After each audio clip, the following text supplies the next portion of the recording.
Hello students, welcome to Dr. B.R. Ambedkar Open University, Hyderabad. BA sociology 2వ సంవత్సరం 3వ సెమిస్టర్లోని అనేక పాఠ్యాంశాలను మనం చర్చించుకుంటున్నాం. అందులో ఈరోజు మనం నేర్చుకునే విషయం ఏంటంటే సంక్షేమ పథకాల్లో ముఖ్యంగా బాలలకు సంబంధించినటువంటి రాజ్యాంగ రక్షణలు ఏమున్నాయనే ఒక పాఠ్యాంశం గురించి చర్చించుకుంటున్నాం. అంటే చిన్నపిల్లలు మన దేశంలో రాజ్యాంగపరంగా కానీ వివిధ చట్టాల ప్రకారం కానీ ఎవరిని మనం చిన్నపిల్లలు అని అంటాము అంటే 14 సంవత్సరాల లోపు వయసు గల వాళ్ళందరినీ కూడా మనం చిన్నపిల్లలు అనడం జరుగుతుంది. ఈ చిన్నపిల్లలకి రాజ్యాంగంలో కానీ లేకుంటే వివిధ చట్టాల్లో ఎటువంటి రక్షణలు ఉన్నాయి, ఎటువంటి నిబంధనలు ఉన్నాయి అనే అంశాన్ని ఈరోజు పాఠ్యంలో మనం తెలుసుకుంటాం. ముఖ్యంగా ప్రాథమిక హక్కులు అంటే పెద్దలకు మాదిరిగానే చిన్నల పిల్లలకు కూడా ప్రాథమిక హక్కులు ఉన్నాయి అనే విషయాన్ని మనం గ్రహించాలి. అంటే వారికి ఏ ఆర్టికల్స్ ఈ ప్రాథమిక హక్కుల్ని తెలియజేస్తాయి అనే విషయాన్ని మనం చూద్దాం ఒకసారి. ఆర్టికల్ 14 అంటే ఏమిటి? ఆర్టికల్ 14 మనకు చెప్పేది ఈక్వాలిటీ బిఫోర్ లా, చట్టం ముందు అందరూ సమానులే అనే విషయాన్ని తెలియజేస్తుందన్నమాట. అంటే ఎటువంటి వివక్ష లేకుండా చట్టం ముందు కానీ రాజ్యాంగం ముందు కానీ అందరూ కూడా సమానులే అనేది మనకి ఈ ఆర్టికల్ 14 తెలియజేస్తుంది. అంటే చిన్న పిల్లలకు కూడా సమానమైనటువంటి హక్కులు కల్పిస్తున్నామనే విషయాన్ని ఈ ఆర్టికల్ 14 తెలియజేయడం జరుగుతుంది. ఇక రెండవ విషయం ఏంటంటే ఆర్టికల్ 15(3). ఇందులో చాలా విస్తృతంగా తెలియజేయటం జరిగింది. ఏంటంటే పిల్లలకు సంబంధించి, బాలలకు సంబంధించి, వాళ్ళ అభ్యున్నతికి సంబంధించి, వాళ్ళ ఎదుగుదలకు సంబంధించి, వాళ్ళ సంక్షేమానికి సంబంధించి, లేకుంటే వాళ్ళ అభివృద్ధికి సంబంధించి రాష్ట్ర ప్రభుత్వాలు కానీ కేంద్ర ప్రభుత్వం కానీ ఏమైనా ప్రత్యేకమైనటువంటి కార్యక్రమాలు కానీ లేకుంటే ప్రత్యేకమైనటువంటి చట్టాలు కానీ ప్రత్యేకమైనటువంటి విధానాలు కానీ రూపొందించుకోవచ్చు అనే విషయాన్ని రాజ్యాంగంలో మనకు ఆర్టికల్ 15(3) ద్వారా తెలియటం జరుగుతుంది. ఇక మరొక ముఖ్యమైనటువంటి ఆర్టికల్ ఏమిటి అంటే కనుక ఆర్టికల్ 21A, ఆర్టికల్ 21A ఏం తెలియజేస్తుందంటే ఉచిత నిర్బంధ విద్య పిల్లలకి. అంటే 6 సంవత్సరాల నుండి 14 సంవత్సరాల్లో ఉన్నటువంటి బాలబాలికలందరికీ కూడాను ఉచితంగా విద్యను అందించాలి, కంపల్సరీ ఎడ్యుకేషన్ ఇవ్వాలి. ఈ విద్యను అందించాల్సిన బాధ్యత ప్రభుత్వం పై ఉంటుంది. ఇది పిల్లల యొక్క ఒక ప్రాథమిక హక్కు. అంటే ఏమిటి?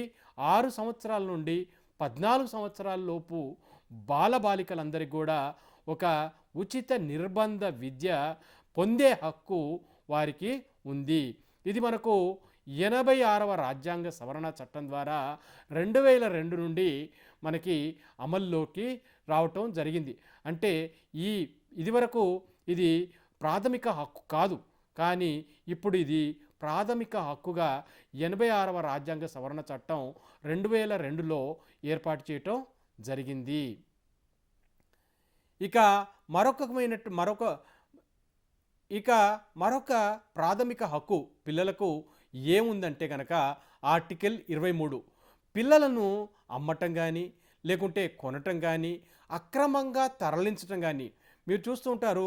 కొన్నిసార్లు పిల్లల్ని అమ్ముకోవటం జరుగుతూ ఉంటుంది. ఈ రాష్ట్రం నుండి వేరే రాష్ట్రానికి తరలించటం జరుగుతుంటే అంటే మనుషుల అక్రమ రవాణా. ఇందులో పిల్లలను ఎక్కువగా రవాణా చేసే అవకాశం ఉంటుంది. బలవంతంగా వారిని ఎత్తుకెళ్ళటం జరుగుతుంది. ఇలా చేయటం నిషేధం. ఇలా ఎవరైనా చేస్తే కనుక తప్పకుండా వారిపైన చర్యలు తీసుకోవటం జరుగుతుందనే విషయాన్ని మనకు ఆర్టికల్ 23 అంటే ట్రాఫికింగ్ చేయకూడదు అనే విషయాన్ని మనకు తెలుస్తుంది. మానవుల అక్రమ రవాణా అని తెలిపినా కూడా ఇందులో చిన్నపిల్లలను అక్రమ రవాణా నిషేధించడమైనది అనే విషయాన్ని మనకు తెలుస్తుంది. మరొక ఆర్టికల్ ఏమిటంటే 24. ఇది కూడా పిల్లలకు సంబంధించి బాలబాలికలకు సంబంధించింది చాలా ముఖ్యమైనటువంటి ఆర్టికల్. బాల కార్మికుల వ్యవస్థను నిషేధించినటువంటి ఆర్టికల్ అన్నమాట.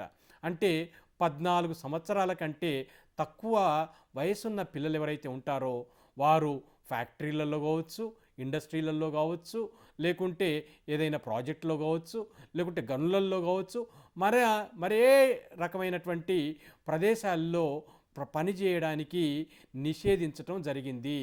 ఇలా ఎవరైనా బాల కార్మికులని నియమించుకున్నట్లయితే చట్ట ప్రకారం వారిపైన చర్యలు తీసుకోవటం కూడా జరుగుద్ది. ఇదంతా కూడాను మనకు ఆర్టికల్ 24లో పొందపరచటం జరిగింది.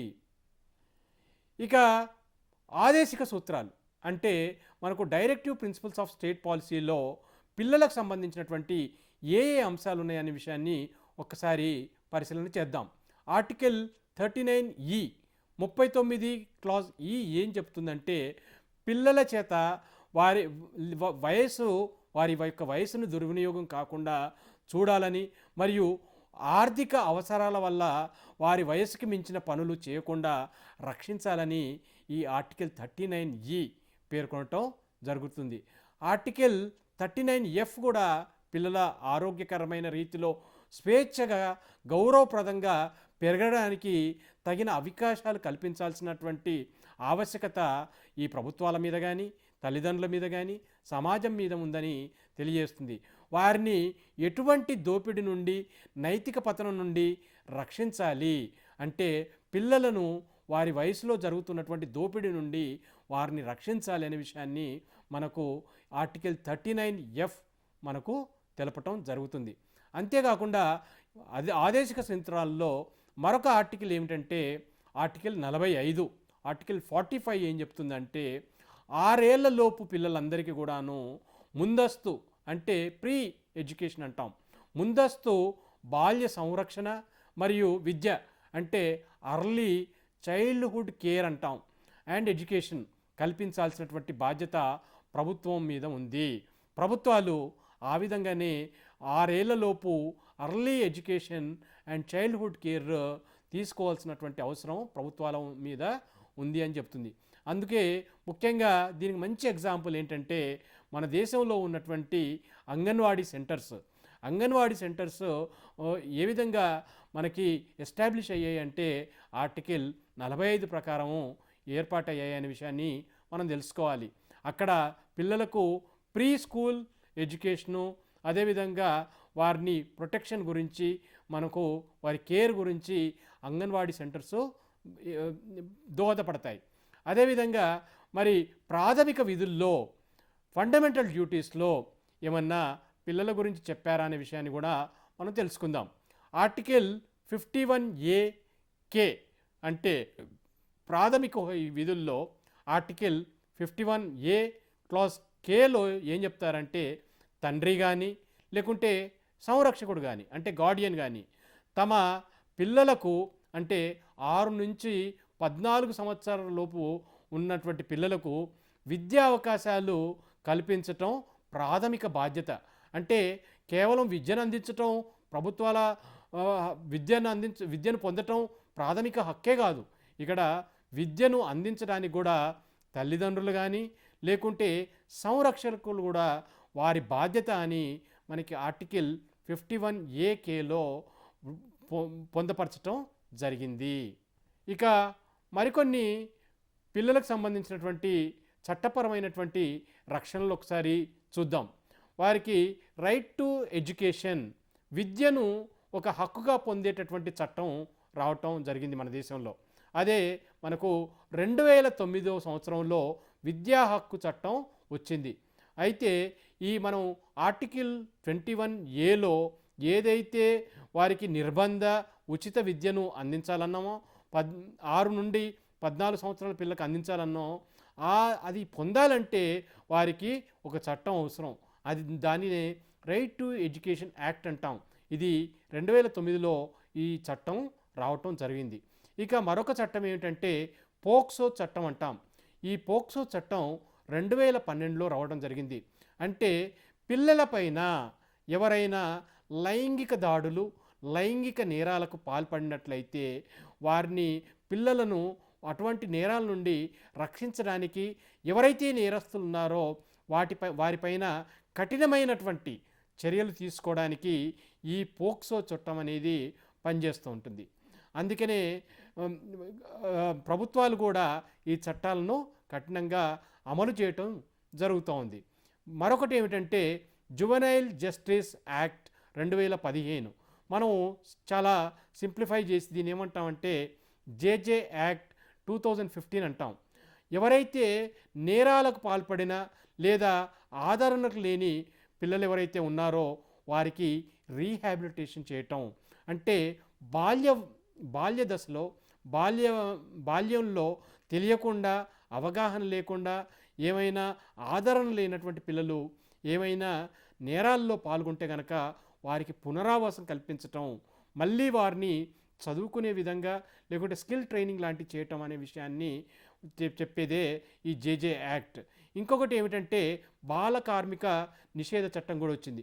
అంటే 14 సంవత్సరాల కంటే చిన్న వయసులో ఉన్న పిల్లల్ని ఎవరైనా ప్రమాదకరమైనటువంటి ఫ్యాక్టరీలలో, ఇండస్ట్రీలలో లేకుంటే ఏదైనా ఇతర రంగాల్లో పెట్టుకున్నట్లయితే దాన్ని నిషేధించడం అనేది కూడా జరిగింది. అంతేకాకుండా national commission for protection of child rights అనే ఒక కమిషన్ కూడా ఏర్పాటు చేయటం జరిగింది. ఈ కమిషన్ ద్వారా పిల్లలకు సంబంధించినటువంటి అందిన ఫిర్యాదుల్ని లేకపోతే వివాదాలను కూడా పరిష్కరించడం జరుగుతోంది. కాబట్టి మీరందరూ కూడా ఈ పిల్లలకు కల్పించినటువంటి రాజ్యాంగ రక్షణలో మరింత చదువుకోవాలి, మరింత అర్థం చేసుకోవాలి, అధ్యయనం చేయాలని కోరుకుంటూ ముగిస్తున్నాను. Thank you.